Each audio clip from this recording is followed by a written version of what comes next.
2018 সালের জাতীয় সংসদ নির্বাচনের সময় ডিসি হিসেবে দায়িত্ব পালনকারী 33 কর্মকর্তাকে ওএসডি বা বিশেষ ভারপ্রাপ্ত কর্মকর্তা করেছে জনপ্রশাসন মন্ত্রণালয়।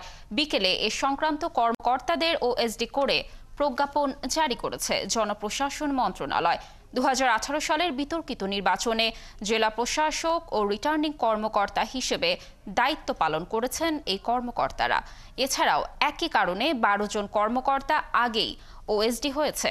2018 সালের বিতর্কিত নির্বাচনে আওয়ামী লীগ জয়লাভ করে। এ সময় বিএনপি সহ ঐক্যফ্রন্ট পরাজিত হয়। তখন দিনের ভোট রাতে হয়েছিল বলে বিস্তর অভিযোগ ছিল।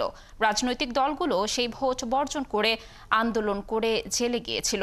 ওদিকে আওয়ামী লীগ ও তার শরিকরা মিলে রাষ্ট্র ক্ষমতা ও সংসদ দখল করে।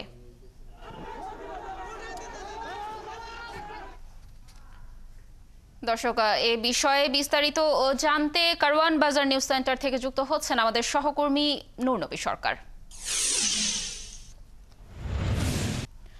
নূরনবী, আমাদের জানাবেন যে কি কারণে এতদিন পরে ডিসিদের ওএসডি করা হলো, আর এখানে কি আইন সঠিকভাবে প্রতিফলিত হয়েছে কিনা, কি মনে করছেন আপনি?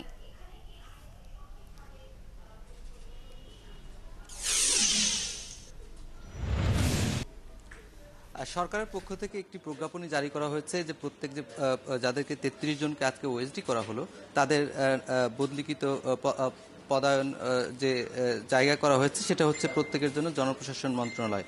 আর এরই মধ্যে বিভিন্ন দপ্তরে দায়িত্ব পালন করছিলেন যুগ্ম সচিব পদমর্যাদায়। এই কর্মকর্তাদের যখন জনপ্রশাসন মন্ত্রণালয়ে ন্যস্ত করা হলো, এর মানে সরকার তাদেরকে বেতন এবং বিধি মোতাবেক যে ভাতা সেগুলো কিন্তু তারা পাবেন, অর্থাৎ তারা চাকরিতে আছেন।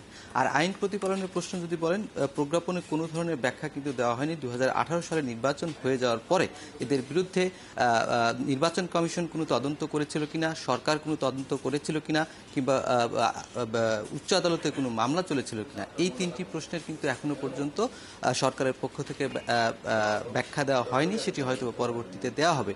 প্রজ্ঞাপনে তাদেরকে শুধুমাত্র জনপ্রশাসন মন্ত্রণালয়ে ন্যস্ত করা হয়েছে এবং জনপ্রশাসন মন্ত্রণালয়ের যে গণসংযোগ কর্মকর্তা রয়েছেন তিনি যেরকম জানিয়েছেন যে এই কর্মকর্তারা 33 জন 2018 সালের যে বিতর্কিত নির্বাচন সেখানে তারা জেলা প্রশাসক এবং রিটার্নিং কর্মকর্তা হিসেবে দায়িত্ব পালন করেছিলেন এবং সেই নির্বাচন দিনের ভোট হয়েছিল। বিএনপির পক্ষ থেকে অভিযোগ ছিল, জনগণের পক্ষ থেকে অভিযোগ ছিল, কিন্তু সেই সময় নির্বাচন কমিশন কোনো তদন্ত করেনি বা এখনো পর্যন্ত কোনো সেটির বিষয়ে তদন্ত হয়েছে বা রিপোর্ট প্রকাশ হয়েছে সেরকম কথা কিন্তু আমরা জানতে পারিনি। এই কর্মকর্তারা কিন্তু আজকে পর্যন্ত তারা তাদের অফিস করেছেন যেখানে তারা নিযুক্ত ছিলেন। কালকে থেকে তাদেরকে জনপ্রশাসন মন্ত্রণালয়ে কিন্তু ওএসডি হিসেবে থাকতে হবে। তো প্রজ্ঞাপন জারি যেহেতু হয়েছে সেহেতু এটি কার্যকর অবিলম্বেই হয়ে যাবে।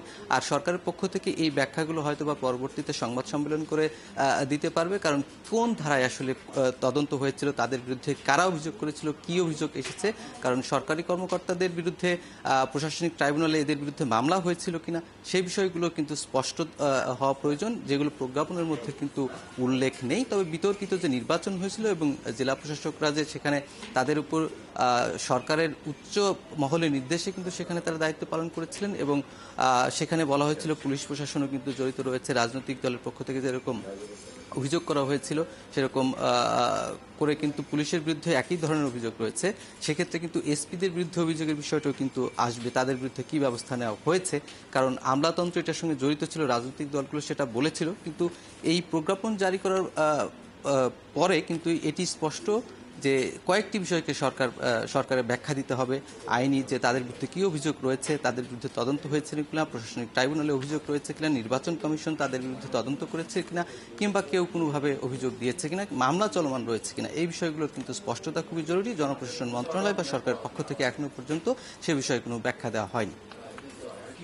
নূরনবী, ধন্যবাদ আমাদের সাথে যুক্ত থাকার জন্য। আমরা আশা করছি আপনার মাধ্যমে আরও তথ্য আমরা দর্শকদের এই বিষয়ে জানাতে পারবো।